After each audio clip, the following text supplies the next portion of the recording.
Okay, तो ये modulo operation के बारे में तो आपको चीजें पता है, मॉड्यूलो कैसे निकालते हैं, है ना। जैसे कि अगर आपको निकालना है 21 मॉड 2, तो जो भी रिमाइंडर आएगा वो आपका मॉड्यूल होगा, तो रिमाइंडर क्या आएगा यहाँ पर 1 आएगा। क्लियर ये चीज, ठीक है।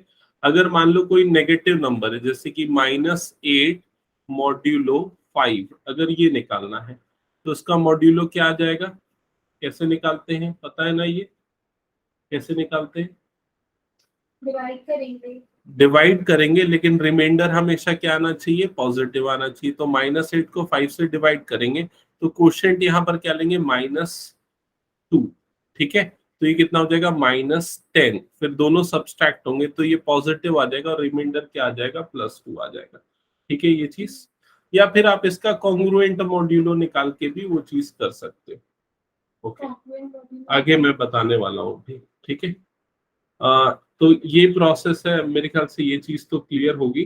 अब इसके बाद कॉन्ग्रुएंस मॉड्यूलो वाला टॉपिक डिस्कस कर लेते हैं। मैं पेज नंबर 2 और 3 पे हूँ अभी अपनी बुक पे, तो उसी में से कुछ एग्जांपल्स लेके बता रहा हूँ, ठीक है, पेज नंबर 2 एंड 3 से। तो यहाँ पर जो नेक्स्ट टॉपिक है वो है कॉन्ग्रुएंस मॉड्यूलो, कॉन्ग्रुएंस मॉड्यूलो। तो जैसे कि अगर मान लो 3 मॉड्यूलो 2, इसकी वैल्यू क्या होती है, 3 मॉड 1 की वैल्यू क्या होती है, 3 मॉड 2 की वैल्यू क्या होती है, 1 होती है, ठीक है। 15 मॉड्यूलो 2, इसकी वैल्यू भी क्या होती है, 1 होती है। तो ये 3 और 15 ये दोनों क्या है, कॉन्ग्रुएंट मॉड्यूलो 2 है। समझ में आया ये चीज, क्लियर हुआ ये चीज सबको। उसी तरीके से देखो बुक में एक और एग्जांपल आपको दिख रहा है, बुक में पेज नंबर 3 देखो, पेज नंबर 3 में एग्जांपल 2 के ऊपर आपको एक एग्जांपल दिख रहा है एग्जांपल 2 के ऊपर एक फॉर एग्जांपल करके लिखा हुआ है। तो क्या लिखा हुआ है, 37 इज कॉन्ग्रुएंट मॉड्यूलो 12 मॉड 5। तो अगर हम दोनों का मॉड्यूलो 5 निकालेंगे तो हमको सेम मिलेगा। 37 को 5 से डिवाइड करोगे या 12 को 5 से डिवाइड करोगे, रिमाइंडर सेम आएगा। हाँ हाँ, कोई कुछ बोल रहा है इसमें, नो सर। ओके। अच्छा, इसके बाद इस पे बेस्ड एक इम्पॉर्टेंट कंसेप्ट आता है, वो क्या है उसको समझ लो। अगर मान लो अगर कोई दो कॉन्ग्रुएंट मॉड्यूलो है, मान लो x congruent modulo y under mod a, अगर ऐसा है तो इसका मतलब क्या होता है, ये जो x माइनस वाई है, ये जो डिफरेंस होगा, ये डिफरेंस a का मल्टीपल होगा। It is multiple of a, multiple of a। इसका क्या मतलब हुआ, इसका मतलब ये हुआ, देखो जैसे यहाँ पर x की वैल्यू कितनी थी 37, y की वैल्यू कितनी थी 12। तो जब यहाँ पर तुम x माइनस वाई निकालोगे तो 37 माइनस 12 कितना आ जाएगा 25, और 25 क्या है, 5 का मल्टीपल है, ये हमेशा ट्रू होता है। क्लियर हुआ ये चीज, ठीक है। इस पे बेस्ड एग्जांपल आपको जस्ट नीचे मिल जाएगा एग्जांपल 2 पे, तो एग्जांपल 2 डिस्कस करें।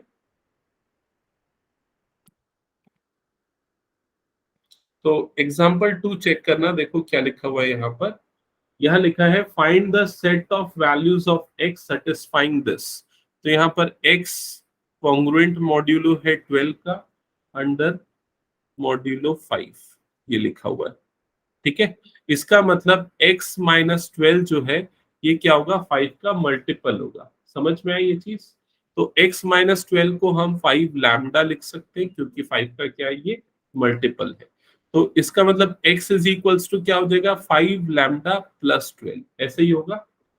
और अगर इसमें मैं लैम्डा की डिफरेंट वैल्यू पुट करूं, अगर मान लो लैम्डा इज इक्वल टू 1 या 2 या 3 या नेगेटिव वैल्यू भी -1 -2 -3, तो x की डिफरेंट वैल्यूज मिलेंगी। तो x की वैल्यू क्या क्या मिलेगी, अगर 1 रखूंगा तो ये हो जाएगा 17, 2 रखूंगा तो x इज इक्वल्स टू कितना आ जाएगा 22, 3 रखूंगा तो x इज इक्वल्स टू 27 आएगा, एंड सो ऑन। और नेगेटिव वैल्यू मिलूंगा रखूंगा तो और भी कई सारी वैल्यूज मिलेंगी। तो ये सारी x की पॉसिबल वैल्यूज है। क्या ये कंसेप्ट क्लियर है सभी को कॉन्ग्रुएंस मॉड्यूलो का। बाकी सारे एग्जांपल्स नीचे जो आपको दिख रहे हैं लगभग सेम टाइप के। एग्जांपल 3 में एक छोटी सी चीज अलग है, क्या है यहाँ पर दिया 147 ये कॉन्ग्रुएंट मॉड्यूल है 3 का, और यहाँ पर क्या दिया हुआ है, मॉड m दिया हुआ है। ठीक है, मतलब आप सेम कंसेप्ट यूज करोगे। आप क्या लिखोगे, 147 जो -3 ये जो होगा ये m का मल्टीपल होगा, मतलब that is equals to lambda times of m। इस तरह से हम लिख सकते हैं, या m से क्या होगा, डिविजिबल होगा, ये बोल सकते हो। तो 147 -3 मतलब ये क्या हो जाएगा, 144 हो जाएगा, that is equals to lambda times of m हो जाएगा। समझ में? अब यहाँ पर आपको m की वैल्यू निकालने बोल रहे हैं, तो m की जो वैल्यू होगी वो कितनी होगी, 144 अपॉन लैम्डा, यही हो जाएगी। अब फिर से लैम्डा की अलग अलग वैल्यू पुट करो, लेकिन पुट करते समय ये ध्यान में रखना है कि m जो है इंटीजर आना चाहिए। ठीक है, तो यहाँ पर आप लैम्डा की कौन कौन सी वैल्यू पुट कर सकते हो, lambda is equals to 1 put करोगे तो m की वैल्यू कितनी आ जाएगी, 144। लैम्डा की वैल्यू 2 पुट करोगे तो m इज इक्वल्स टू कितना आ जाएगा, 72।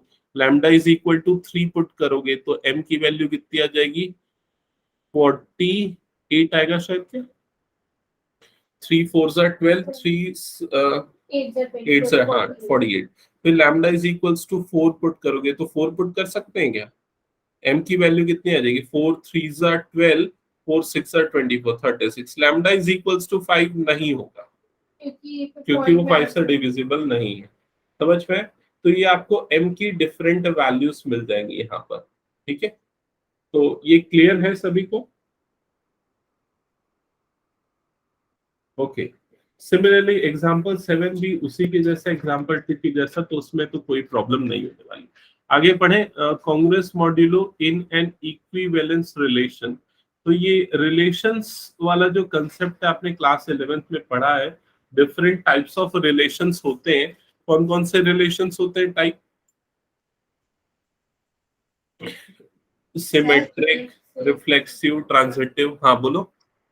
सर जो प्रीवियस क्वेश्चन है उसमें जो फाइनल आंसर बुक में गिवन है उसमें 48 कंसीडर नहीं किया हुआ है, और भी बहुत सारे नंबर्स कंसीडर नहीं किए हुए।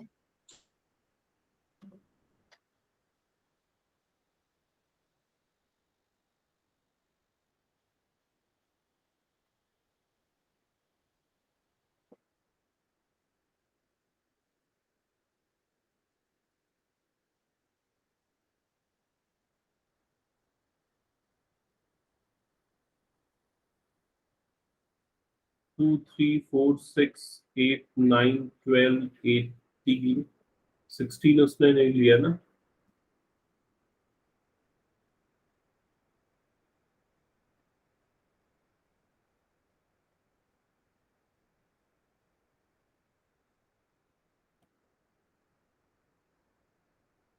एक सेकंड ना, मैं चेक कर, मेरे ख्याल से ये लग रहा है मिस किया है इसने, उसमें होगा।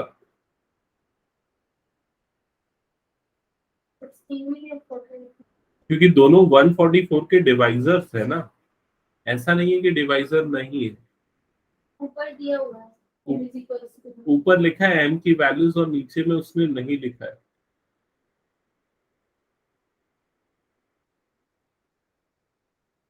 मेरे ख्याल से शायद मिस हो गया होगा, मुझे ऐसा लग रहा है। एक बार फिर भी मैं क्रॉस चेक करूंगा इसमें। m ग्रेटर देन 1 भी लिखा है condition, since m greater than 1, तो इसमें तो m की वैल्यू ग्रेटर देन 1 ही वाली ले रहे हैं हम। हाँ ठीक है, ऊपर तो दिया हुआ है लेकिन बस इसको फाइनल बेयर को नहीं है। और स्क्वायर वगैरह जैसे भी कुछ नहीं की बात करते हैं। ओके ठीक है नैना, एक बार मैं चेक करूंगा, हालांकि मुझे लग रहा है कि बुक का ही मिस्टेक होना चाहिए। ठीक है, ऐसे एक आध क्वेश्चन हम एग्जांपल में ट्राई करके देख लेंगे अभी, और आंसर क्रॉस चेक कर लेंगे। ओके, अब जैसे एग्जांपल 4 में अभी तक जैसे कि ये 3 मॉड m होता था, अब इसमें x मॉड 7 है, मतलब तो उससे कोई फर्क नहीं पड़ेगा। वो 39 माइनस एक्स डिविजिबल बाय 7 लेके सॉल्व करेंगे, जैसा हमने पहले किया। ठीक है, अब नेक्स्ट आता है इक्विवेलेंस क्लास और कॉन्ग्रुएंस क्लास। ठीक है, तो इक्विवेलेंस क्लास क्या है, देखो यहाँ पर ध्यान से समझना। रिफ्लेक्सिव सिमेट्री, वो एक्चुअली 11th में पढ़ा हुआ टॉपिक है, लेकिन इसमें उसका ज्यादा यूज है नहीं, चांस नहीं लग रहा है उससे रिलेटेड आने का। तो इक्विवेलेंस क्लास क्या होता है, उसके पहले टर्मिनोलॉजी समझो। जैसे अगर मान लो ए मॉड्यूलो एन अगर हम निकालते हैं, तो उसको रिप्रेजेंट इस तरह से भी किया जाता है, ए और यहाँ पर क्या आ जाएगा एन, इसका मतलब सेम होता है, ए मॉड्यूलो एन होता है। ठीक है। अ, अब यहाँ पर अगर मान लो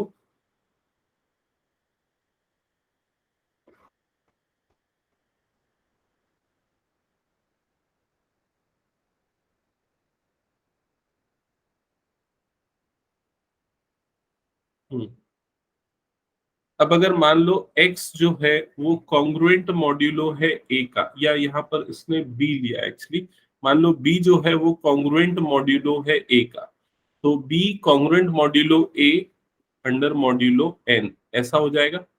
इसका मतलब b माइनस a जो है वो n का क्या होगा, मल्टीपल होगा या डिविजिबल बाय n होगा। तो b माइनस a को हम क्या लिख सकते हैं, लैम्डा टाइम्स ऑफ n, इस तरह से लिख सकते हैं। ठीक है। अब अगर हम इसकी वैल्यू निकालने जाए, a की वैल्यू निकालने जाए, तो a की वैल्यू क्या हो जाएगी, ये b माइनस लैम्डा n, ये हो जाएगी। ठीक है, b माइनस लैम्डा n। अब यहाँ पर डिफरेंट वैल्यूज पुट करो आप, किसकी, लैम्डा की, +1 -1 +2 -2 लाइक दिस। तो आपको a की डिफरेंट वैल्यूज मिलेगी। तो a इज इक्वल्स टू क्या हो जाएगा, b प्लस माइनस n। ठीक है, और n की अलग अलग वैल्यूज के लिए ये चीज होगी। अब जैसे कि यहाँ पर अगर आपको मान लो 0 मॉड 2 अगर ये निकालना है, 0 मॉड 2 अगर इसकी वैल्यू निकालनी है, तो इसको हम कैसे रिप्रेजेंट करेंगे, 0 मॉड्यूलो 2। ठीक है, और अगर कंसीडर करता हूं कि b इसका एक कॉन्ग्रुएंट मॉड्यूलो है, तो b is equals to 0 modulo 2, ऐसा हो जाएगा। इसका मतलब क्या हो जाएगा, b minus 0 is equal to lambda times of 2, ये हो जाएगा। इसका मतलब b इज इक्वल्स टू क्या हो जाएगा, 2 लैम्डा। ठीक है, अब लैम्डा की डिफरेंट वैल्यूज पुट करो। अगर lambda is equal to 0 put करोगे तो b की वैल्यू क्या आएगी, 0। लैम्डा इज इक्वल टू +1 रखोगे या -1 रखोगे तो प्लस माइनस क्या आ जाएगा, 2। लैम्डा इज इक्वल टू +2 या -2 रखोगे तो क्या आ जाएगा, +-4, एंड सो ऑन। तो ये डिफरेंट वैल्यूज मिलेगी। तो ये जो b आपको मिल रहा है, ये कॉन्ग्रुएंट मॉड्यूलो है किसका, 0 का, अंडर मॉड्यूलो 2। ठीक है, ये इस तरह से कैलकुलेशन होगा, ये समझाया है। तो ये चीज क्लियर है सबको, अनुश्री नैना एक बार कंफर्म करो। Yes sir. यस। ओके, अब देखो सेम चीज आपको एग्जांपल 5 में दिख रही है। आपको इक्विवेलेंस क्लास निकालना है 3 मॉड्यूलो किसका, 3 मॉड्यूलो 5 का। तो यहाँ पर क्या लिखा, 3 मॉड्यूलो 5 का आपको इक्विवेलेंस क्लास निकालना है। तो आप डायरेक्टली इसको ऐसे लिख सकते हो, 3 यहाँ पर क्या जाएगा, modulo 5, and that is equals to, इस वाले प्रॉपर्टी को आप डायरेक्टली यूज करो। ठीक है, ये वाली प्रॉपर्टी से यहाँ पर एक्चुअली मैंने थोड़ा उल्टा बता दिया था, a माइनस बी करना चाहिए। चलो ठीक है, आप उसको एज यूजुअल लेके सॉल्व करो। जैसे हम लेते थे x is congruent modulo of 3, तो x माइनस 3 जो है डिविजिबल बाय 5 होगा, तो x minus 3 is equals to 5 lambda हो जाएगा। तो x इज इक्वल्स टू क्या हो जाएगा, 5 लैम्डा प्लस 3 या 3 प्लस 5 लैम्डा। फिर लैम्डा के डिफरेंट वैल्यूज पुट करो, आपको उसका कॉन्ग्रुएंट मॉड्यूलो मिल जाएगा, या इक्विवेलेंस क्लास उसी को बोलेंगे, वो आपको मिल जाएगा। ठीक है, तो ये क्लियर है, इसमें कोई प्रॉब्लम तो नहीं। सर सेट में और इसमें डिफरेंस क्या है, ये रिप्रेजेंटेशन का बस डिफरेंस है। एक्चुअली इक्विवेलेंस क्लास जो होता है वो क्या होता है, मतलब अगर मान लो कोई रिलेशन है, ठीक है, रिलेशन क्या होता है, दो सेट्स के बीच में एक प्री डिफाइंड रिलेशन होता है। ठीक है, उसके उसमें 3 टाइप होते हैं, रिफ्लेक्सिव, सिमेट्रिक, ट्रांजिटिव। तो अगर कोई रिलेशन तीनों प्रॉपर्टीज पॉजेस करता है तो उसको इक्विवेलेंस रिलेशन बोला जाता है। तो जब हम इक्विवेलेंस क्लास निकालते हैं ना, तो ऐसे दो एलिमेंट को लेते हैं जो एक दूसरे से रिलेटेड होते हैं। तो मतलब उसकी थ्योरेटिकल पार्ट पे जाओगे तो काफी डिटेल है, उसके लिए हमको वो पूरा समझना पड़ेगा। इन शॉर्ट अगर बोला जाए तो ये जो जो कॉन्ग्रुएंस मॉड्यूलो जो निकलता है ना उसका, उसी को अगर हम उसी को अगर हम सेट के फॉर्म में रिप्रेजेंट कर दे तो उसका इक्विवेलेंस क्लास हो जाता है। ठीक है? Yes sir. Okay, next example 6 पे आते हैं। तो एग्जाम्पल 6 के टाइप वाले क्वेश्चंस वैसे आए हुए हैं मेरे ख्याल से, सैंपल पेपर में भी आपको दिख जाएंगे। तो क्या लिखा है, currently 8 AM, what time in AM और PM will be in 500 hours. तो अभी जो करंट टाइम है वो कितना टाइम बता रहा है, 8 AM बता रहा है, ठीक है। और 500 आवर्स के बाद जो टाइम होगा वो आपको निकालना है। तो देखो, आपको ये पता है कि हर 24 घंटे के बाद नेक्स्ट जो टाइम आता है वो सेम टाइम आता है। जैसे अभी शाम के 5 बजे हैं, तो अभी 24 आवर्स के बाद भी कितने बजेंगे, शाम के 5 ही बजेंगे। नहीं, शाम का टाइम बोल रहा हूं अभी। हम इसको ना 2400 आवर्स वाले टाइमिंग सिस्टम पे समझेंगे, ठीक है। फिर AM और PM का कन्वर्शन करेंगे। पहले 2400 आवर्स सिस्टम से समझते हैं। तो 8 AM जो होता है एक्चुअली वो 8 o'clock ही होगा। 8 AM is equal to 8 o'clock, ठीक है। अगर वो 8 PM होता, अगर वो 8 PM होता तो 12 + 8 करते। क्लियर हुआ है ये चीज? तो अभी यहाँ 8 AM की बात कर रहा है और हर 24 घंटे के बाद सेम टाइम रिपीट होता है। तो यहाँ पर 500 आवर्स के बाद बोल रहा है कि कौन सा टाइम होगा, ये आपको निकालना है। तो हम क्या करेंगे, 500 को डिवाइड करेंगे 24 से, या फिर हम 500 मॉड्यूलो 24 निकालेंगे। तो उसके लिए आपको 500 को 24 से डिवाइड करना पड़ेगा। तो 24 टूजा कितना होता है, 48। यहाँ पर 2 बचेगा और ये क्या हो जाएगा, 0। क्लियर हुआ ये चीज? इसका मतलब, अच्छा एक और 0 आ जाएगा ना, ये आ जाएगा, ठीक है। तो ये हो जाएगा, नहीं आ तो गया था, लिख दिया था, सॉरी सॉरी। 20 बस यहीं पर स्टॉप हो जाएगा ना। ओके, तो आपको इसके मॉड्यूलो की वैल्यू कितनी मिल गई, 20 मिल गई। क्लियर हुआ ये चीज? अब देखो यहाँ पर 20 अगर आप कैलकुलेट करने जाओगे, उसको भी आप इसमें 8 में ऐड कर दो, क्योंकि जब रात के 12 बजते हैं ना, 12, रात के जब 12 बजते हैं तो उस टाइम को क्या कंसीडर करते हैं, 00 कंसीडर करते हैं। आपने यहाँ पे लिखाया है पहले कि 508 को डायरेक्टली 24 से डिवाइड कर दीजिए। क्या है 500 आवर्स को 24 से डिवाइड किए, 20 आया। तो इसमें रिमाइंडर क्या आया, 20 आया, ठीक है। रिमाइंडर 20 आया।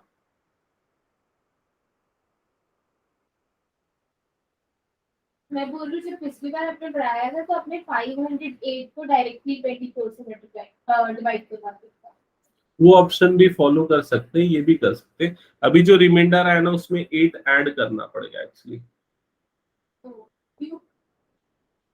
वो इसलिए क्योंकि ये वही मैं बता रहा था एक्चुअली, 00 से चालू होता है ना टाइमर, रात के 12 बजे का। और सुबह 8 o'clock जब होता है तो वो क्या होता है, 08 AM ये होता है। क्लियर? ठीक है। अब इसमें +20 क्यों करना पड़ेगा, क्योंकि देखो यहाँ पर 24 आवर्स के इंटीग्रल मल्टीपल में आ रहा है, लेकिन 20 वहां पर क्या आ रहा है, रिमाइंडर आ रहा है। तो इसमें अब +20 कर दोगे आप। +20 करोगे तो ये ओवरऑल कितना हो जाएगा, 28 आवर्स हो जाएगा उस टाइम से लेके। नहीं आ रहा है ये वाला प्रोसेस समझ में? मतलब क्या कर रहे हो वो तो समझ आ रहा है, पर क्यों कर रहे हैं वो नहीं समझ। चलो एक काम करते हैं, इसको दूसरे अप्रोच पे बताता हूँ, टाइमिंग वाला। सुनो इधर। ओके ओके, तो डायरेक्ट टाइमिंग कैलकुलेशन के लिए क्या करो, देखो 500 आवर्स के बाद क्या टाइम होगा ये निकालना है। अभी करंट जो टाइम दिया हुआ है वो कितना दिया हुआ है, 8 AM दिया हुआ है। मतलब अगर 12 रात के 12 बजे की बात करें तो उस समय टाइम क्या कंसीडर होता है, 00 ये कंसीडर होता है, ठीक है। तो इस टाइमिंग से हम 508 आवर्स के बाद क्या टाइम होगा ये कैलकुलेट कर लेते हैं, ठीक है। तो उसके लिए हम क्या करेंगे, ये 500 में +8 ऐड कर देंगे। तो ओवरऑल जो टाइमिंग हो जाएगी वो क्या हो जाएगी, 508 हो जाएगी। अब इसका मॉड्यूलो 24 निकाल लेते हैं, मतलब इसको 24 से डिवाइड कर देते हैं। तो 508 को 24 से डिवाइड करो तो कितने टाइम्स में जाएगा, ये 24 टूजा ये हो जाएगा 48, यहाँ पर आ जाएगा 2 और ये हो जाएगा 8। 24 वनजा 24 और डिफरेंस कितना आ जाएगा यहाँ पर 4। समझ में आई ये चीज, ये 4 आया। अब इस 4 को इसमें ऐड कर दो, तो 0000 जो टाइम था अब वो कितना हो जाएगा 0400 हो जाएगा। समझ में आया? 0400 मतलब ये कितना हो जाएगा 4 AM टाइम हो जाएगा। That's it. अच्छा, और अगर किसी 9 बजे रहता 9 AM, अब 509 नहीं, मैं 9 AM नहीं, अब मैं इसको 9 PM लेता हूँ, क्योंकि AM वाला तो इजीली हो जाएगा। मान लो 9 PM होता, 9 PM होता और क्वेश्चन सेम होता कि 500 आवर्स के बाद नेक्स्ट क्या टाइम होगा AM PM में, ये बताओ। तो इस 9 PM को आप 24 आवर के टाइमिंग में कन्वर्ट करते, तो 9 PM 24 आवर के टाइमिंग में जब कन्वर्ट होगा तो उसकी वैल्यू कितनी होगी? तो हो जाएगी 9 + 12, मतलब कितना आ जाएगा 21 आवर्स हो जाएगा। समझ में आई ये चीज? ठीक है, अब हम क्या करेंगे, इस 500 में क्या ऐड करेंगे, 21 ऐड कर देंगे। 9 क्यों नहीं है? अच्छा ठीक है, क्योंकि 9 ही 21 9 इक्विवेलेंट टू 21 है ना, 9 PM is equal to 21, 9 AM is equal to 9। Clear हुआ ये क्यों है? तो अब ये कितना हो जाएगा 521 हो जाएगा। अब इसको 24 से डिवाइड करो, तो 24 टूजा ये कितना हो जाएगा 48, यहाँ पर डिफरेंस क्या जाएगा 4 और ये क्या हो जाएगा 1, फिर 24 1 कितना हो जाएगा ये 24, डिफरेंस कितना आएगा बताओ?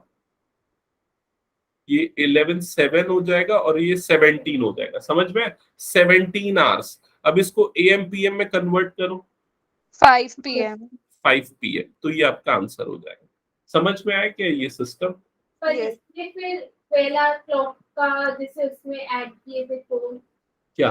जैसे कि 00 का हमने पहले 4 ऐड किया था, हाँ। लेकिन इसमें नहीं करेंगे अरे तो क्योंकि ये ठीक है ना, उसको मान लो तुमने 0000 में 17 ऐड किया, ये किया तुमने 17 ऐड, तो ये कितना हो जाएगा 1700 आवर्स हो जाएगा, यही होगा ना। और 1700 आवर्स को अगर तुम AM PM में कन्वर्ट करोगे तो कितना होगा 5 PM होगा।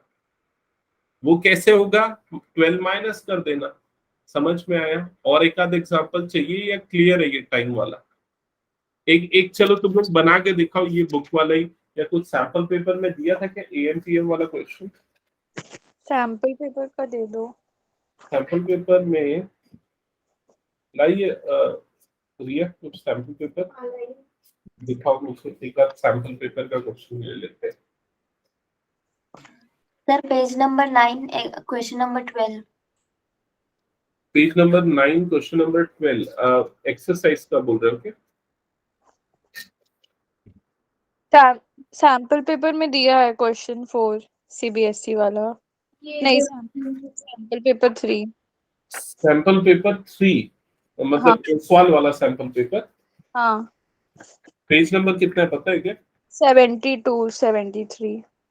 72 73। चलो इसमें से लेते हैं। एक्सरसाइज का तो तुम लोग सॉल्व कर लोगे, प्रैक्टिस कर लोगे। क्वेश्चन नंबर कौन सा? हाँ ये वाला क्वेश्चन, ये मेरे ख्याल से सेम क्वेश्चन है जो इसमें दिया ML अग्रवाल में, बस उसका डेटा चेंज है। तो क्या लिखा हुआ है क्वेश्चन में, assume that current time is 7 PM, तो करंट टाइम क्या बता रहा है 7 PM है, ठीक है। Same question, what will be the time in AM PM?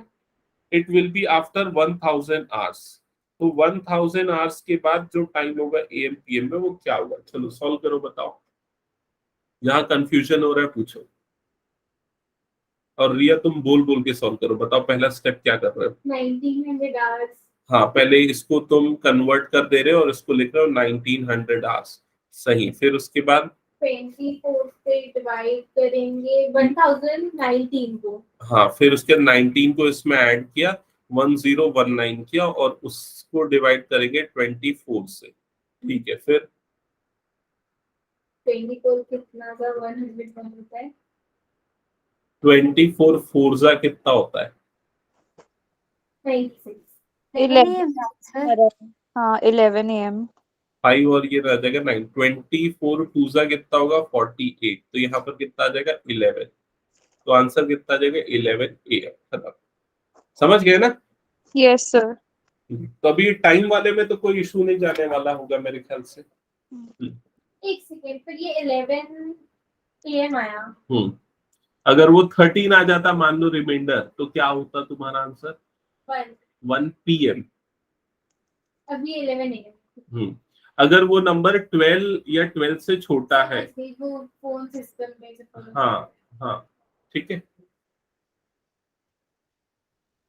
अगर वो 12 से छोटा है ना तो वो AM रहेगा, 12 या 12 से बड़ा है ना तो वो फिर PM है। हाँ 12 से बड़ा है तो PM में कन्वर्ट होगा, सॉरी। ओके ठीक है, तो ये क्लियर हो गया। अब आगे बढ़े हम लोग नेक्स्ट लेवल के क्वेश्चन पे। Yes.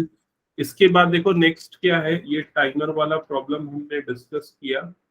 प्रॉपर्टीज एक बार देख लो जल्दी से मॉड्यूलो ऑपरेटर की, ये बहुत इंपॉर्टेंट है, पेज नंबर 5 में आपको दिख रहा है प्रॉपर्टीज ऑफ मॉड्यूलो ऑपरेटर। तो सबसे पहली प्रॉपर्टी क्या है, अगर मान लो a plus b is equals to c a, और अगर हम इसमें मॉड्यूलो लगाते हैं तो वो सेम होगा, मतलब क्या होगा, a modulo n is plus b modulo n is equals two is congruent modulo to c modulo n, ये होगा। ठीक है, एक एग्जांपल से बताओ जैसे इसमें कैसे क्वेश्चन हो सकते हैं। एग्जाम्पल 8 को ही हम फॉलो कर सकते हैं, एग्जाम्पल 8 ठीक दिख रहा है, क्या दिख रहा है यहाँ पर, आपको बोल रहा है 486 प्लस 729 मॉड्यूलो 12 ये निकालो। तो इसको हम डिस्ट्रीब्यूट कर सकते हैं, यस, ऐड करने की जगह इसको डिस्ट्रीब्यूट कर सकते हैं, 486 मॉड्यूलो 12 और ये हो जाएगा प्लस 729 मॉड्यूलो 12, आगे बन जाएगा फिर ये।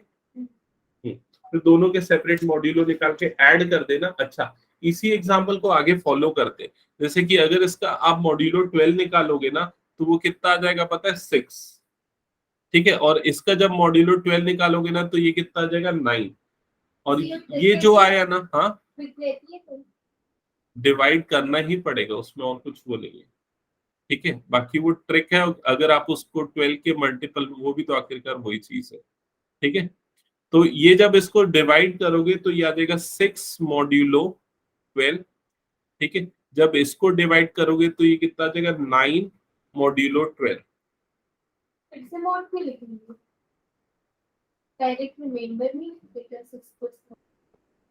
लेकिन उसके बाद वो 6 प्लस 9 तो वो 15 हो जाएगा ना, फिर वो 12 से बड़ा हो गया तो फिर उसका मॉड्यूलो बाद में निकालना पड़ेगा, इसलिए पहले भी लिख दो। अगर 6 लिखो या 6 मॉड्यूलो 12 लिखो, दोनों सेम ही है, समझ लो, क्योंकि 6 को 12 से डिवाइड करोगे और 6 ही मिलेगा रिमाइंडर। तो क्या हो जाएगा, 6 प्लस 9 मॉड्यूलो 12, और 6 प्लस 9 कितना होता है, 15, तो ये हो जाएगा 15 मॉड्यूलो 12, मतलब कि ये कितना आ जाएगा, 3 आ जाएगा। क्लियर हुआ ये? ओके। सिमिलरली सेकंड प्रॉपर्टी भी एक बार चेक कर लो क्या लिखा हुआ है, जल्दी से देख लो अपने बुक में। ए और बी कॉन्ग्रुएंट मॉड्यूलो है, अगर ए में कोई कांस्टेंट ऐड कर दें के और बी में कोई कांस्टेंट ऐड कर दें के, तो भी मॉड्यूलो एन जो है दोनों का सेम रहेगा। तो मैं ये लिख नहीं रहा हूँ, नैना अनुश्री क्लियर है ना, दिख रहा है ना बुक में तुम लोगों को? Yes.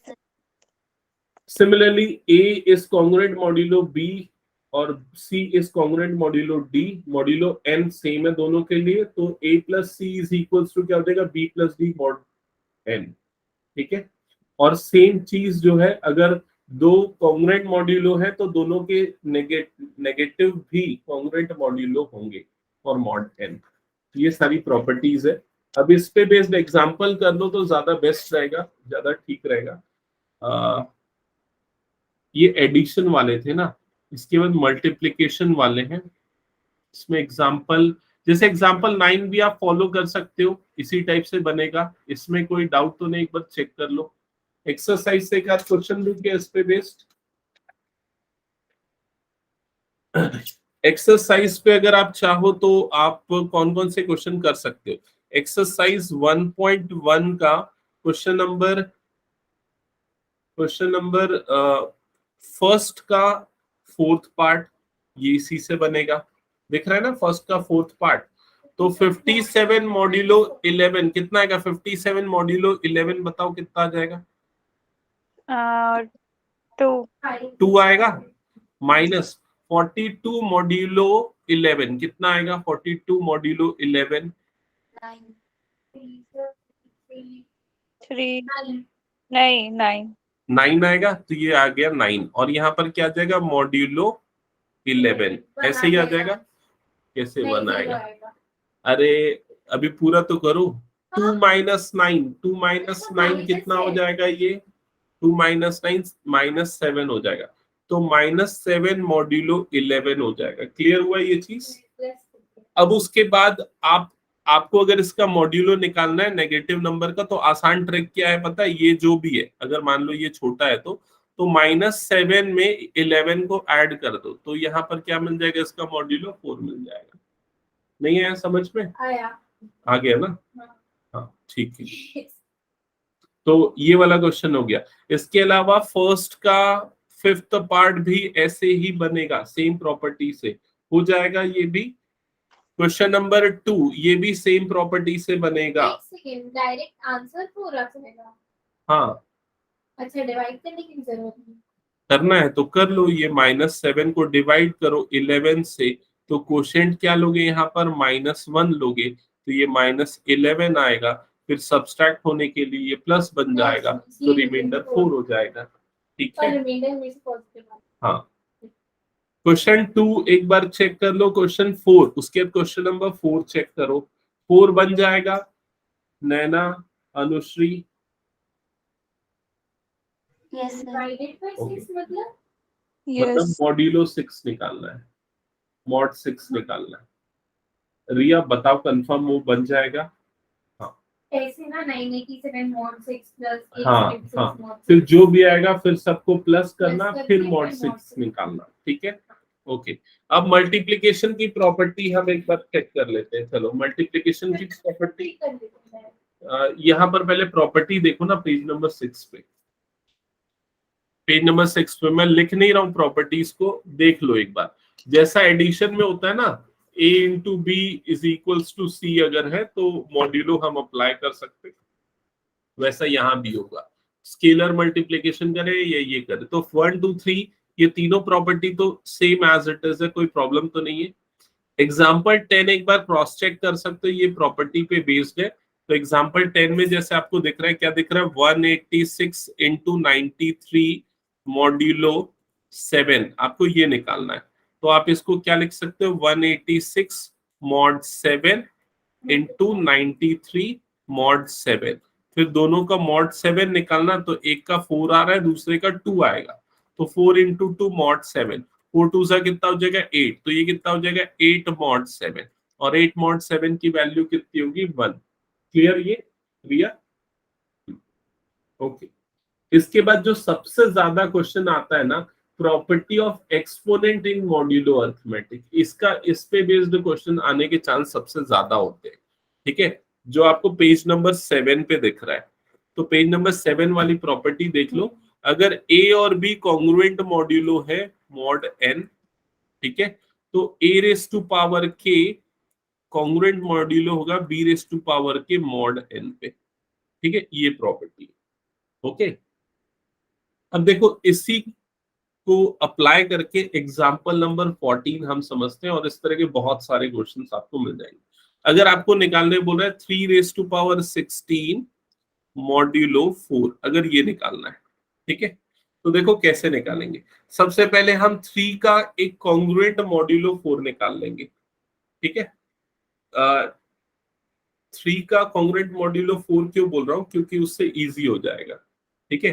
तो जैसे कि 3 मॉड 14 अगर ये है 3 मॉड 14, तो उसका कॉन्ग्रुएंट मॉड्यूलो कौन सा होगा?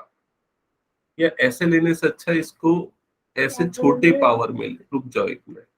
ठीक है? 4 है ना यहाँ पर, 14 भी नहीं है, 4 है।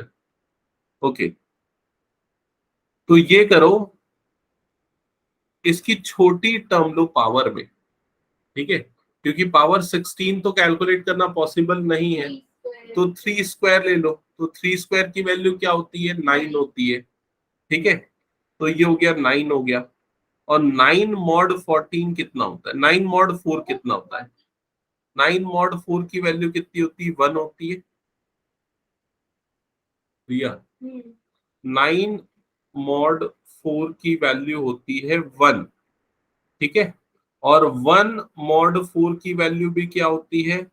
1 मॉड 4 की वैल्यू भी 1 होती है। तो 9 और 1 ये दोनों क्या हो जाएंगे? कॉन्ग्रुएंट मॉड्यूलो हो जाएंगे, कॉन्ग्रुएंट मॉड्यूलो 4 हो जाएंगे। क्लियर हुआ? 1 mod 4 कैसे निकालेंगे? 1 मॉड 4 मतलब 1 को 4 से डिवाइड करो, रिमाइंडर क्या आएगा? 1 आएगा, ठीक है। तो इसका मतलब 3 square is congruent modulo 1 under mod 4, ये हो गया। अब आपको क्या निकालना है? 3 रेज़ टू पावर 16 निकालना है। तो ये प्रॉपर्टी अप्लाई करो, पावर में के अप्लाई कर सकते हैं एक्सपोनेंट में। तो यहाँ एक्सपोनेंट में क्या लेंगे कि ये 16 बन जाएगा, तो एक्सपोनेंट में 8 ले लेते। तो यहाँ पर भी एक्सपोनेंट में क्या आ जाएगा? 8 आ जाएगा। तो 3 raise to power 16 congruent modulo होगा 1 मॉड 4। तो ये ट्रिक ये है कि राइट हैंड साइड 1 लाना है ताकि कितना भी पावर करे। हाँ, कोशिश करना है कि 1 आ जाए। सर इसका एक ऑड वाला केस भी बता दो ना। हाँ मैं बता रहा हूँ, अभी और एक दो एग्जांपल्स इसमें से ले लेते हैं क्योंकि ज्यादा इम्पोर्टेंट है। तो उसके जस्ट, हमारे बोर्ड में हाँ आया था ऑड वाला। किसमें है? हमारे प्री बोर्ड में आया था ऑड वाला। ओके चलो ले लेते हैं। हम ये वाला ले लेते हैं पहले, 12 रेज़ टू पावर 12 वाला ले लेते हैं जो आपकी बुक पे अभी एग्जांपल में दिया है। इसमें लिखा है find the last digit of 12 raise to power 12। अब ये लास्ट डिजिट मतलब आखिरी का एक डिजिट निकालना है, ठीक है। तो इसके लिए मॉड 10 लेना पड़ेगा, तो इसको हमको 10 से डिवाइड करना पड़ेगा, कैसे जाएंगे इसका मतलब? ठीक है। ओके, तो अब देखो इसको किस तरह से हम लिखेंगे पहले वो समझना। पहले हम 12 का कॉन्ग्रुएंट मॉड्यूलो निकालते हैं। तो 12 को जब 10 से डिवाइड करेंगे तो रिमाइंडर क्या आएगा? 2 आएगा। तो 12 और 2 ये दोनों कॉन्ग्रुएंट है मॉड्यूलो 10 में। क्लियर हुआ ये चीज? अब इसमें स्क्वायरिंग कर देंगे। अब करो मत, अभी बस सोचो। स्क्वायरिंग कर देंगे अगर मान लो, तो लेफ्ट साइड में 12 का स्क्वायर, राइट साइड में क्या हो जाएगा? 12 2 का स्क्वायर। 2 का स्क्वायर क्या होता है? 4। 4 to the power 6 उसके बाद हम्म 4 to the power 6 निकल स्क्वायरिंग कर देंगे, चलो स्क्वायरिंग ही कर देते हैं पहले। इधर पे 12 स्क्वायर हो जाएगा और इधर पे क्या आ जाएगा? 2 स्क्वायर। ये भी क्या हो जाएगा? मॉड नहीं, स्क्वायरिंग करने पे ज्यादा फायदा नहीं होगा ना, अब मॉड 4 हो जाएगा। फिर उसके सीधा बाद पावर 4 ले लेते हैं ना। 2 की पावर 4 कितना होता है? 16 होता है ना। और 2 की पावर 5 कितना होता है? 32। 2 की 4 ले लेते हैं क्योंकि 4 जो है ना वो 12 का मल्टीपल है, जो पावर में आ रहा है उसका मल्टीपल है, तो उससे इजी हो जाएगा। तो 12 की पावर 4 हो जाएगा, हाँ। और यहाँ 2 की पावर 4 हो जाएगा, ये भी कॉन्ग्रुएंट मॉड्यूलो 10 होंगे। तो 12 की पावर 4 कितना होता है? 2 की पावर 4 कितना होता है? 16 होता है। ये कॉन्ग्रुएंट मॉड्यूलो हो जाएगा 10। और जब 16 को 10 से डिवाइड करेंगे तो क्या हो जाएगा? 6। तो 12 raise to power 4 is congruent modulo 6 mod 10, ये हो जाएगा। क्लियर हुआ ये चीज? अब क्या करना पड़ेगा? पावर 3 करना पड़ेगा। तो यहाँ पे आ जाएगा पावर 3 करोगे तो 12 raise to power 4 whole raise to power क्या हो जाएगा? 3। और यहाँ पर क्या हो जाएगा? 6 रेज़ टू पावर 3 और ये हो जाएगा मॉड 10। क्लियर हुआ ये चीज? ठीक है। तो ये 12 रेज़ टू पावर 12 हो गया। 6 रेज़ टू पावर 6 क्यूब कितना होता है? 216 होता है ना। 216 हो जाएगा और ये हो जाएगा मॉड 10।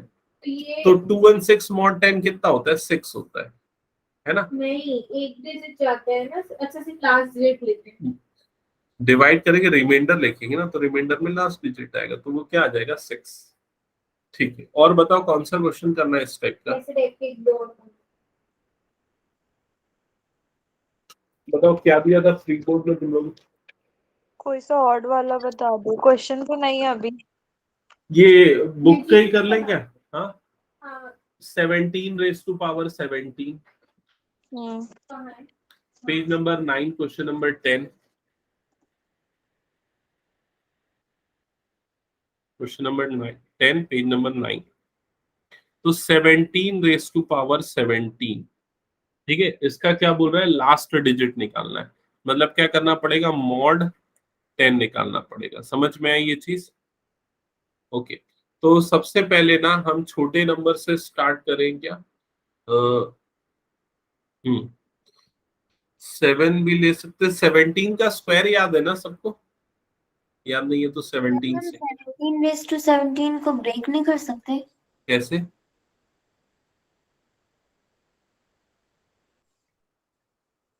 कैसे बताओ ना। 17 raise to the power 16 into 17। कर सकते ना, बिल्कुल कर सकते। लेकिन मैं वो वाला काम लास्ट में करना चाह रहा हूँ एक्चुअली। अभी फिलहाल मैं ना 17 का वो कर रहा हूँ। 17 और 10 कितना होता है? 17 मॉड 10। 7। ये होता है 7। एक सेकंड। हाँ सर बोलिए। अच्छा ऐसा क्या? ठीक है सर, आए थे क्या? ओके, आप वेट करने वाले हो क्या, जा रहे हो? अच्छा ठीक है, आप बताओ आप कब तक हो वहां पर?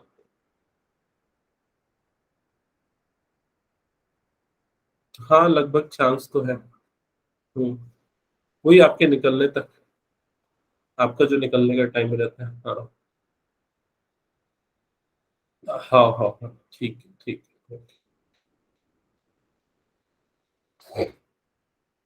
हम्म, तो ये क्लियर हुआ ना यहाँ तक? 7 और 17 कॉन्ग्रुएंट है मॉड्यूलो 10। 17 उस साइड लिखूंगी और 7 उससे कोई फर्क नहीं पड़ता, किसी को किसी भी तरफ लिखो, क्या फर्क पड़ेगा उससे, ठीक है? पूरा कैलकुलेशन में फर्क पड़ता है। क्या कैसे?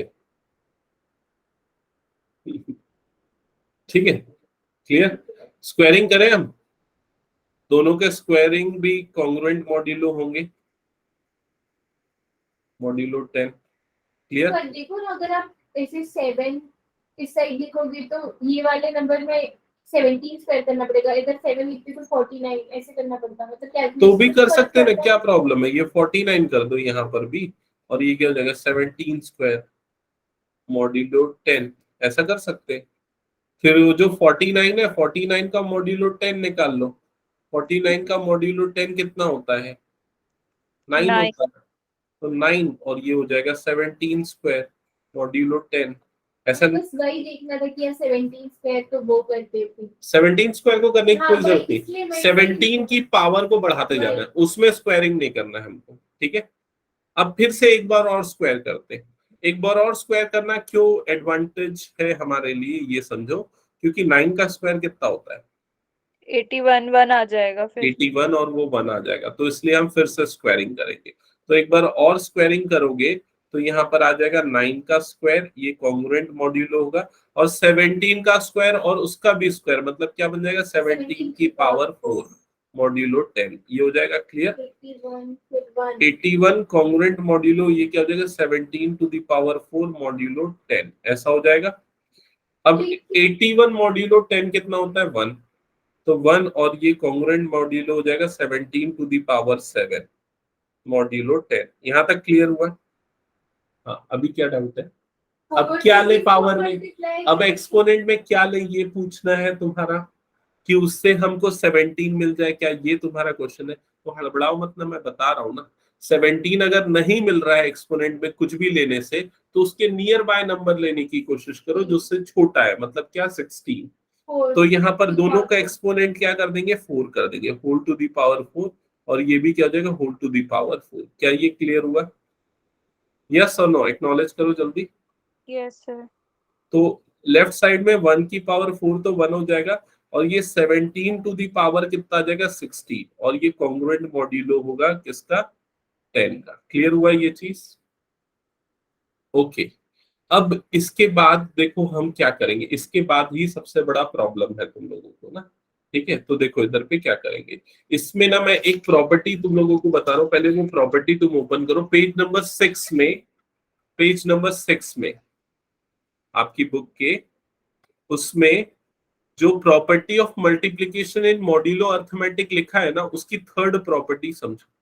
उसकी थर्ड प्रॉपर्टी क्या बोलती है?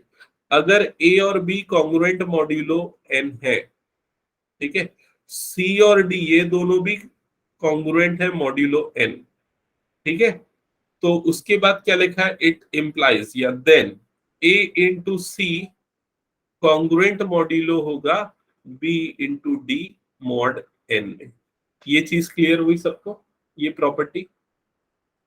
ठीक है। अब ये प्रॉपर्टी यहाँ कैसे लगाएंगे समझना। तो इसमें ना मैं एक चीज, इस वाले चीज को फिर से लिखता हूँ। ये वाला जो लाइन है ना, इस वाले लाइन को मैं फिर से लिखता हूँ यहाँ पर, ठीक है, ये वाली लाइन को यहाँ फिर से लिखता हूँ। तो क्या हो जाएगा? 7 कॉन्ग्रुएंट 17 मॉड्यूलो 10, ऐसा हो जाएगा। ये क्लियर हुआ?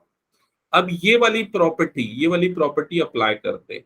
तो कंपेयर करो, तुम्हारे पास यहाँ जो ए दिख रहा है उसकी जगह पे यहाँ पर क्या आ रहा है? 1, और सी की जगह पे क्या आ रहा है? 7। क्लियर हुआ?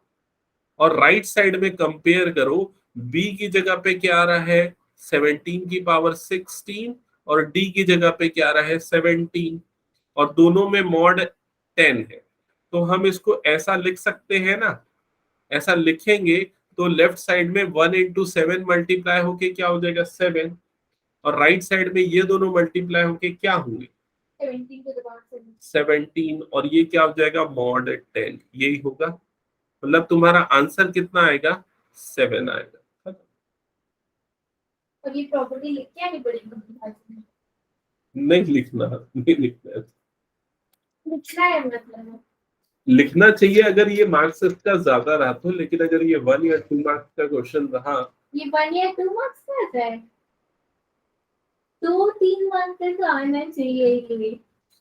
1 या 2 का ही आता है मोस्ट का। ठीक है। अगर मान लो तुम्हारे में ये 1 या 2 मार्क का आया और तुमको लग रहा है ज्यादा मार्क्स मिलना चाहिए, तो क्वेश्चन नंबर बदल देना, ठीक है? मार्क्स कट जाए। ओके, तो और कुछ इस तरह के क्वेश्चंस जो चाहिए बताओ।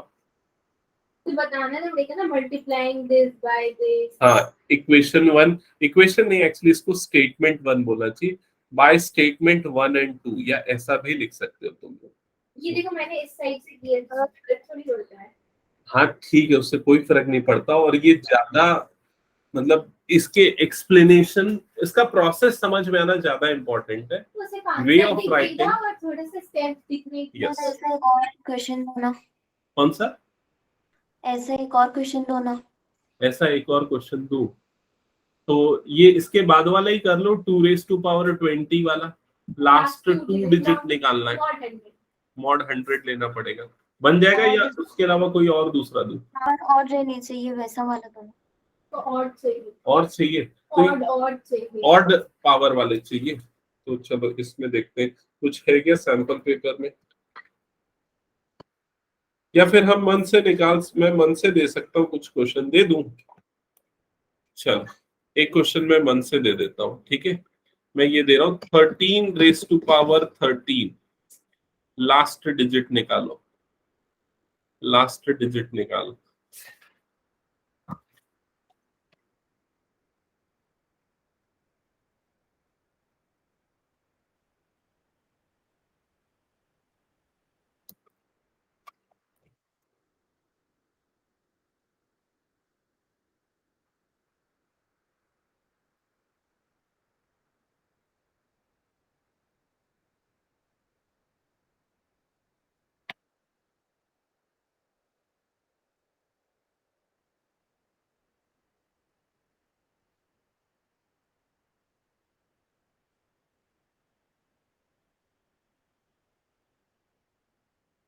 इसका आंसर 3 है क्या?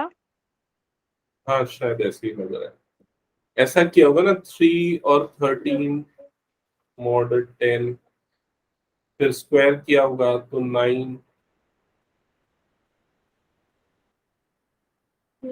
फिर स्क्वायर किया होगा, या एक बार में भी कर सकते हो। यस सर 3 आ रहा है।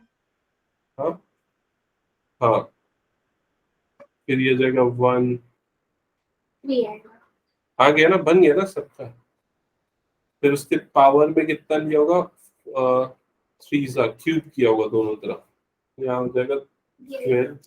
ओके, हाँ ठीक है, 3 आएगा, हाँ करेक्ट है। तो समझ गए ना, और कोई डाउट तो नहीं इसमें? सर मेरे को एक्सरसाइज में डाउट है एक। बताओ कौन सा question? Question 13। Question 13। Find the set of values of Okay. x at तो क्वेश्चन 13 में क्या लिखा हुआ है? अच्छा, 2 टॉपिक हम लोगों के और बच गए एक्चुअली, वो सब्सट्रैक्शन मॉड्यूलो एम और सब मल्टीप्लिकेशन मॉड्यूलो एम, जो पेज नंबर 8 में आपको दिया हुआ है ना, 3 है एक्चुअली, एडिशन मॉड्यूलो एम भी है। पेज नंबर 7 का जो पॉइंट है, पेज नंबर 8 और पेज नंबर 9 है, ये तीनों पता है। सीधा क्वेश्चन पे मूव करूं या फिर डाउट्स पहले ले लूं? चलो पहले ये तीनों वैसे भी ना 17, 18, 19 ये 3 क्वेश्चंस पे अप्लाई होंगे, तो उसके पहले इसका डाउट ले लेते हैं। अनुश्री का question 30, find the set of values of x satisfying this x + 1 congruent 32 mod 7, ये लिखा हुआ है, ठीक है। तो क्या करेंगे इसमें? वो x 32 minus x plus 1 या x + 1 - 32 = 7 लैम्डा, ये हो जाएगा। फिर उसके बाद सॉल्व कर लो इसको। अनुश्री बोल देख रही x - 31 = 7 लैम्डा, तो x = 31 + 7 लैम्डा, फिर लैम्डा की डिफरेंट वैल्यूज पुट करो, आ गया आंसर। अनुश्री क्लियर है? Yes sir.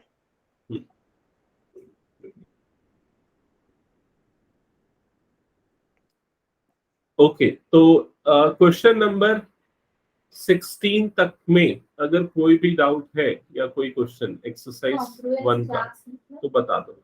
कांग्रेस क्लास मतलब यही करना रहता है जो यहाँ पर किया। हाँ, वही जो अभी हमने किया, मतलब ये x कॉन्ग्रुएंट, हाँ यही करना है, x कॉन्ग्रुएंट 4 mod 7। इसमें x - 4 जो करेंगे, सीधा 4 mod 7 निकालेंगे ना।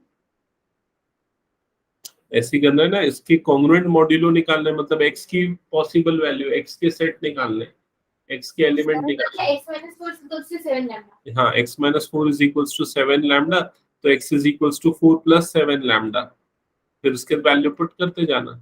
हाँ हाँ, कोई कुछ पूछ रहा है ऑनलाइन में? सर क्वेश्चन नंबर 13 में लैम्डा की जो वैल्यूज है वो हम नेगेटिव रख सकते हैं? हाँ बिल्कुल, हमेशा लैम्डा की वैल्यू नेगेटिव हो सकती है, लेकिन ये मॉड्यूलो जो है ना वो हमेशा पॉजिटिव आना चाहिए। मतलब अगर मान लो ये अननोन है ना, तो वो पॉजिटिव लेना है बस, ठीक है। Yes sir. ओके, और कोई इस एक्सरसाइज में कोई डाउट तो पूछ लो। 17, 17, 18, 19 ये तीनों कर ले अब। बाकी बना लेना, अगर तुम लोगों को ऐसा लग रहा है कि पहले प्रैक्टिस करके देख लेते हैं फिर डाउट पूछेंगे, तो आज प्रैक्टिस कर लेना, कल डाउट पूछ लेना, ठीक है, इस एक्सरसाइज के क्वेश्चंस। हमें इस एक्सरसाइज में बहुत ज्यादा टाइम नहीं लगता। ओके, हाँ अब उसके बाद ना ये तुम लोग प्रॉपर्टीज चेक कर लो, पेज नंबर 7 में जो फर्स्ट दिख रहा है एडिशन मॉड्यूलो एम, ये वाली प्रॉपर्टी, ठीक है। फिर उसके बाद क्या है, इसको समझाऊं या एक बार समझाने की मुझे लिखना तो पड़ेगा ही ना। a + m b, मतलब ये एडिशन मॉड्यूलो m है। इसका मतलब क्या होता है, अगर कोई दो नंबर a और b है तो उन दोनों को ऐड कर देंगे, लेकिन अगर उन दोनों का एडिशन m से बड़ा है, मतलब अगर a + b की वैल्यू ग्रेटर देन और इक्वल्स टू m है, तो उसका मॉड्यूलो m निकालेंगे, a + b मॉड्यूलो m निकालेंगे। लेकिन अगर वो m से छोटा है, दोनों का addition a + b less than m है, तो डायरेक्टली हम ये यूज करेंगे, ठीक है। तो ये क्लियर है। जैसे कि फॉर एग्जांपल अगर ये लिखा है, सुनो इधर पे, अगर मान लो ऐसा कुछ लिखा है 6 और यहाँ पर आ गया, नहीं 6 नहीं, छोटा नंबर लेते हैं, ठीक है, 2 एडिशन मॉड्यूलो 3 4, अगर ये हो गया, ठीक है। तो हम सबसे पहले क्या करेंगे, हम 2 + 4 निकालेंगे, 2 + 4 मतलब a + b, तो 2 + 4 कितना आएगा, इन दोनों का सम बताओ, 6 आएगा। समझ में रिया, समझ में है ना। और ये सम जो है m से बड़ा है तो हम उसका मॉड्यूलो m निकालेंगे। m क्या है यहाँ पर, m की वैल्यू 3 है, तो 2 + 4 कितना आ गया आपके पास, 6 आ गया, तो ये क्या निकालेंगे हम, 6 मॉड्यूलो 3 निकालेंगे। तो 6 मॉड्यूलो 3 मतलब क्या आ जाएगा, 0 आ जाएगा। क्लियर ये चीज। ये तो पहली बार देखी। और अगर मान लो ऐसा है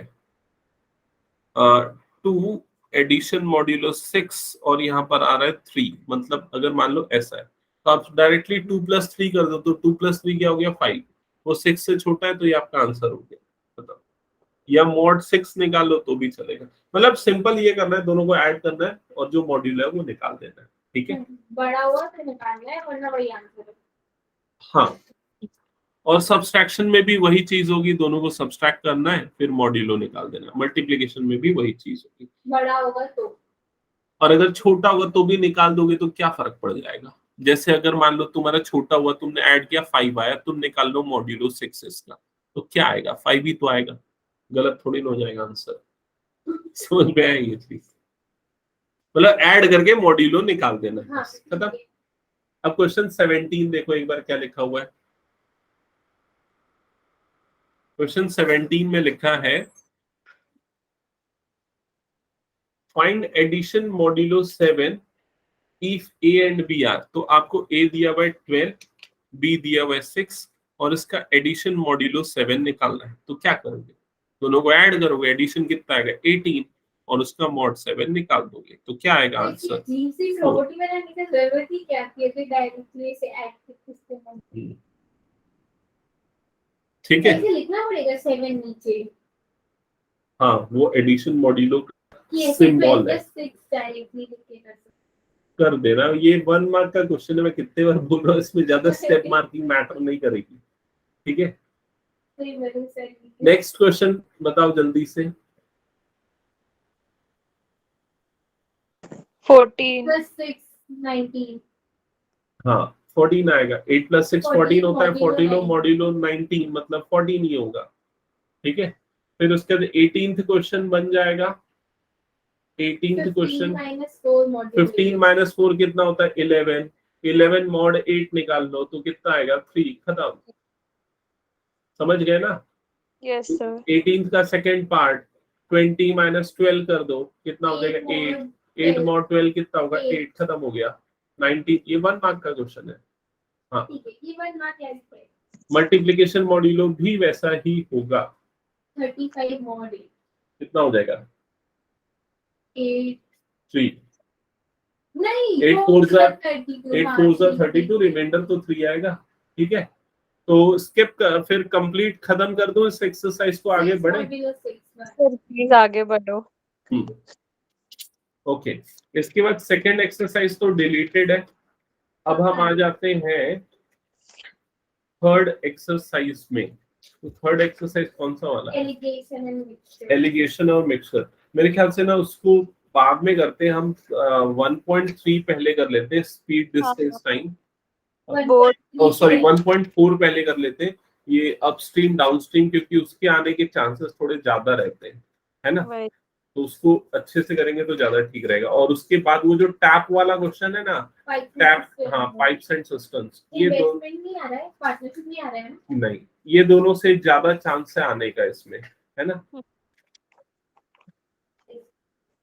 Okay. इसी से आते हैं 2 और 3 भाग के आ जाते हैं। हाँ, तो चलो ये स्पीड डिस्टेंस टाइम वाले क्वेश्चन हम पहले डिस्कस कर लेते हैं। यहाँ पे बनते हैं, एग्जाम में नहीं बनते हैं। तुम लोग क्या हड़बड़ा जाते हो एक्चुअली, तुम लोग रिलैक्स होके क्वेश्चन को पढ़ा करो एकदम। ठीक है, एग्जाम में सीजन गेम्स वाला बन गया था, ये नहीं बन रहा था बोर्ड्स एंड स्ट्रीम वाला। कीबोर्ड का तो आपने यार एक फॉर्मूला डिटेल लिखवाया था हर चीज का, एकदम डाला।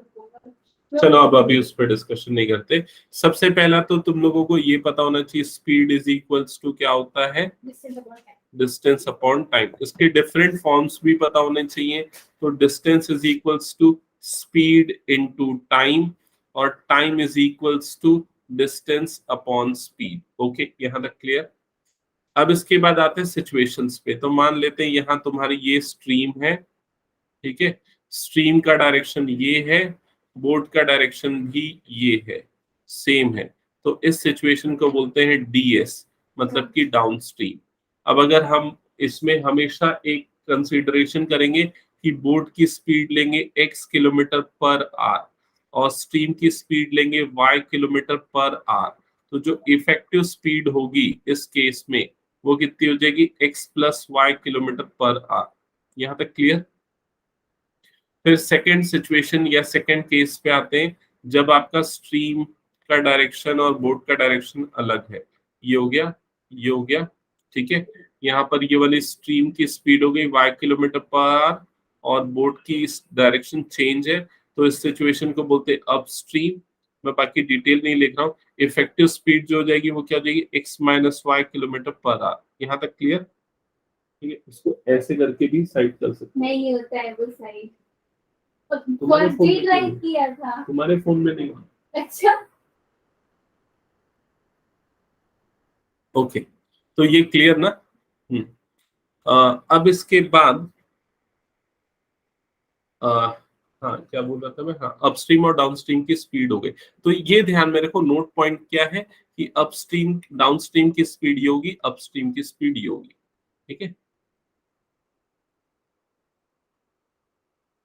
स्पीड डीएस ये हो जाएगा, ये हो जाएगा, इसको रिप्रेजेंट करेंगे u से और ये हो जाएगा x प्लस वाई, ठीक है। स्पीड यूएस अपस्ट्रीम, इसको रिप्रेजेंट करेंगे v से और ये हो जाएगा x माइनस वाई। यहां तक क्लियर ना? अब इसको अगर सॉल्व करोगे ना तो तुमको x और y in terms of u भी मिल जाएगा। तो x की वैल्यू क्या हो जाएगी, u प्लस वी अपॉन 2, और यहां से y की वैल्यू क्या आ जाएगी, u माइनस वी अपॉन 2, ये आ जाएगी y की वैल्यू, ठीक है। तो ये क्या है, अच्छा x क्या है, speed of boat in still water, y क्या है, स्पीड ऑफ स्ट्रीम, u क्या है, speed of boat in case of downstream, v क्या है, speed of boat in case of upstream. Okay, तो ये चीज सबको क्लियर? अब इसके बाद ये फर्स्ट पार्ट हो गया। एक्चुअली ज्यादातर क्वेश्चन इन पॉइंट से बन जाते हैं। इसके बाद हम आगे आते हैं, नेक्स्ट जो है, एक सेकेंड पहले मैं इसको हाईलाइट कर देता हूँ। सेकंड पार्ट है ना, उससे है हमारे क्वेश्चन। अब ये फर्स्ट पार्ट आप कंसीडर कर सकते हो, अब सेकंड पार्ट डिस्कस करते हैं। सेकंड पार्ट जो है ये टाइम है वाला है, ठीक है। तो उसके लिए आप पेज नंबर 25 निकालना, पहले मैं उसकी थ्योरी समझा दूं। पेज नंबर 25 में जो आपको बीच में दिख रहा है, पॉइंट 2 दिख रहा है कि नहीं, क्या लिखा है, if a boat covers A distance d kilometre in t1 hours and covers the same distance d kilometer in t2 hours, ठीक है। डाउनस्ट्रीम में टाइम और अपस्ट्रीम में टाइम दिया हुआ है, तो दोनों के टाइम का रेशियो और डिस्टेंस सेम है, ठीक है। तो इसको आप शॉर्ट में अगर नोट करना है तो इस तरह से आप लिख सकते हो, if distance travelled bye boat in upstream and downstream are same and let their timings, yeah, their time requirements are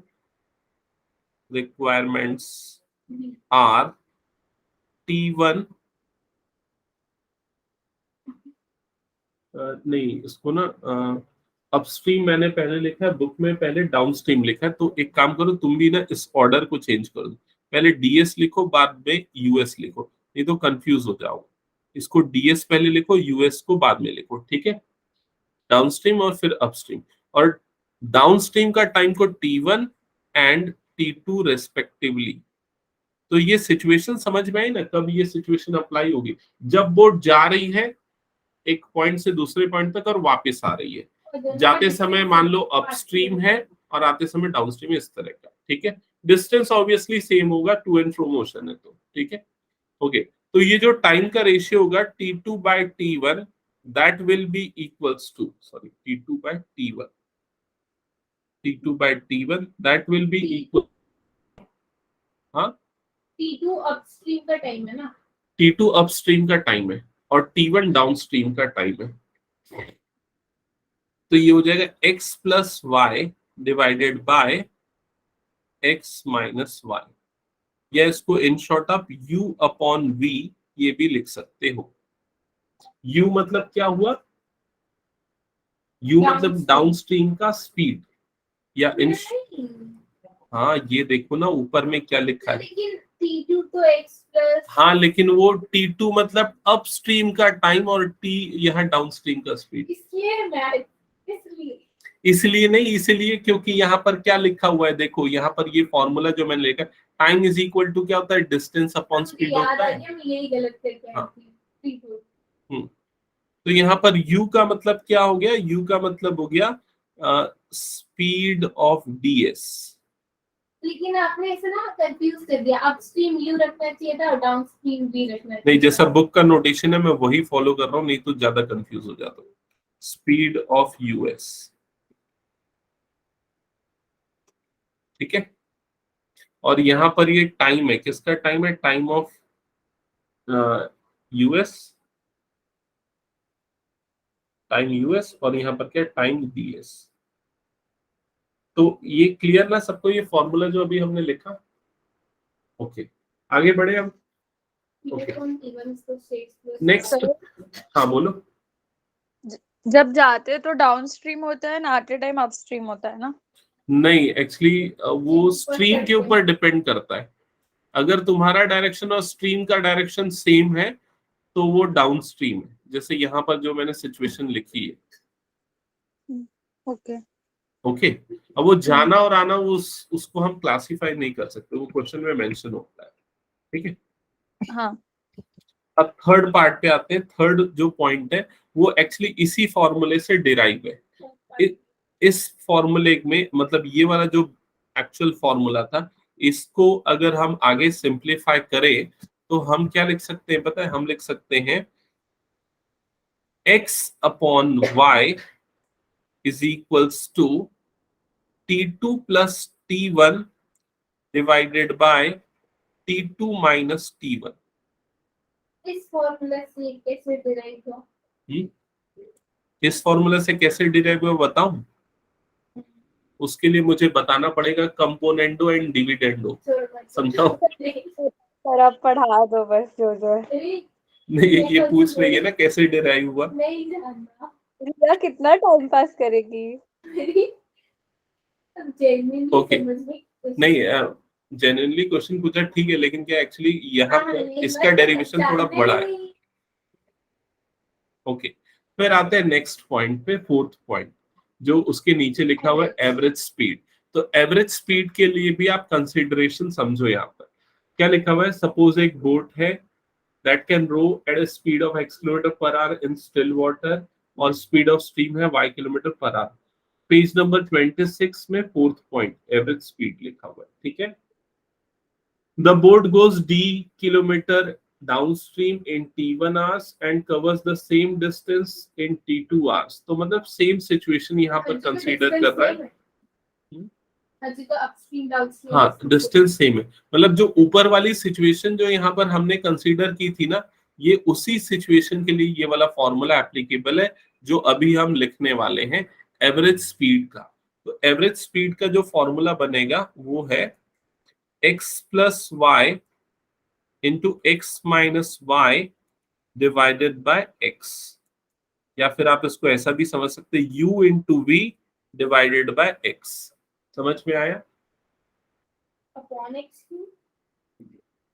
ठीक है, फॉर्मूला है उसका ऊपर में डेरिवेशन दिया हुआ अपॉन x कैसे आया, ठीक है। ओके यहां तक हो गया, आगे बढ़े फिफ्थ पॉइंट पे। ओके तो फिफ्थ पॉइंट पे आते हैं। फिफ्थ पॉइंट में देखो क्या लिखा हुआ है, जस्ट अ सेकेंड मैं पहले लिख लूं इसको।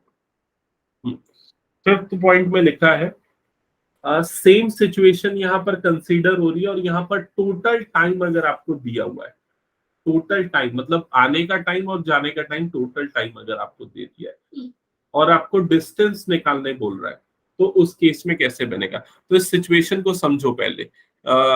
मान लेते हैं कि मैं एक्सप्लेन करूं या समझ में आ रहा है, ये डायरेक्टली लिख दूं क्या फॉर्मूला? लेकिन तुमको ये समझना पड़ेगा ये फॉर्मूला कब लगेगा?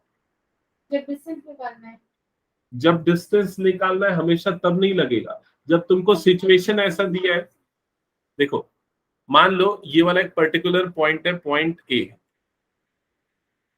सबसे ज्यादा जरूरी है एक कि सेकंड। जानना है फॉर्मूला को। इससे करना है। इसकी आंसर मोमेंट्स की बात। जी।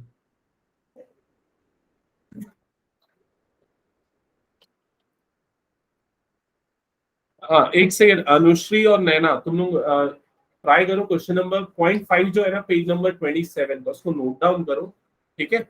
मैं बता रहा हूँ।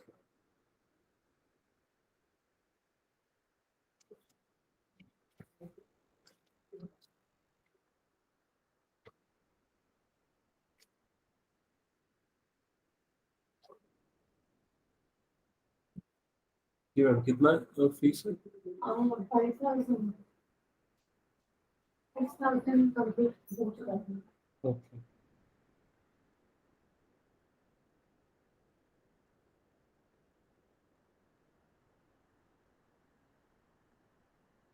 सेवेंथ में है ना मोहम्मद?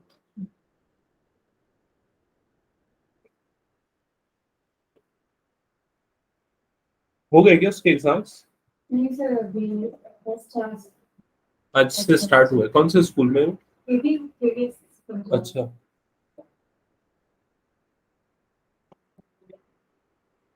अच्छा आज इंग्लिश का था ना इनका? हाँ वो भी आ नहीं रहा है वैसे। हाँ वो क्यों नहीं आ रहा है? मैं सोचा हम लोग सोचे एग्जाम कंपटीशन नहीं था सर, मतलब यहाँ नहीं कर पा रहा था। ऐसा मतलब क्या? अच्छे से किया है हाँ और ये 15 डेज अभी वो मतलब घर पर ही कर लास्ट 15 डेज। नहीं कई बच्चे घर में सेल्फ प्रिपरेशन कर रहे थे हाँ, एक्चुअली वही। लास्ट में, तो मुझे वही लगा। हाँ वो मतलब उसके यहाँ पे नहीं जम रहा था, 1 घंटा घर पर ही करूँगा ऐसे। अच्छा नहीं ओके, आया ऐसे। ठीक है ठीक है। ओके।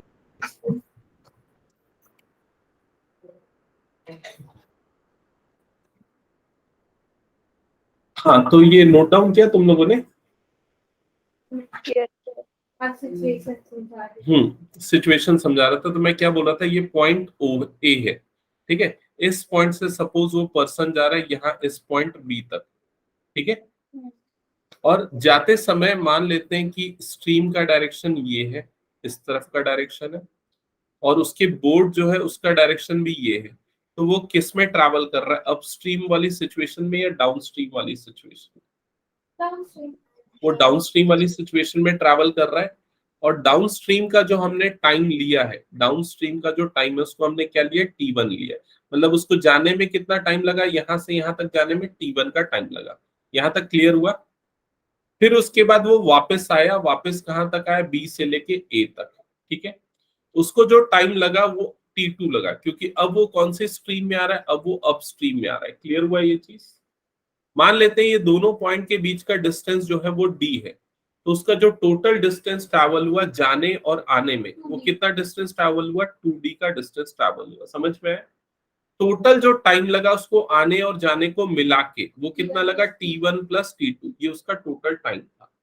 तो यहाँ पर डिस्टेंस अपॉन टाइम ये किसके बराबर होगा? स्पीड के बराबर होगा, क्योंकि स्पीड इज इक्वल टू क्या होता है?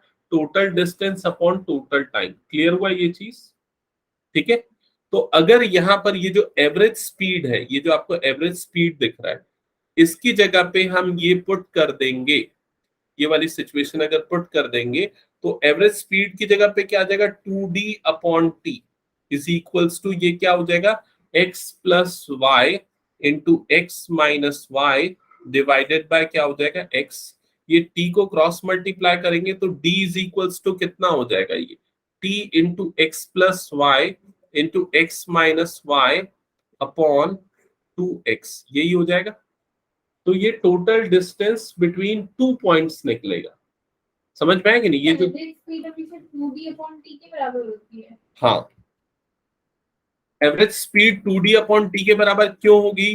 क्योंकि उसने कितना डिस्टेंस ट्रेवल किया, जाने का d और आने का d, मतलब टोटल कितना हो गया 2d अपॉन t जो है वो टोटल टाइम है, जाने का टाइम और आने का टाइम। समझ में आया? तो ये सिचुएशन कब लगाओगे ये समझ में आना चाहिए तुमको।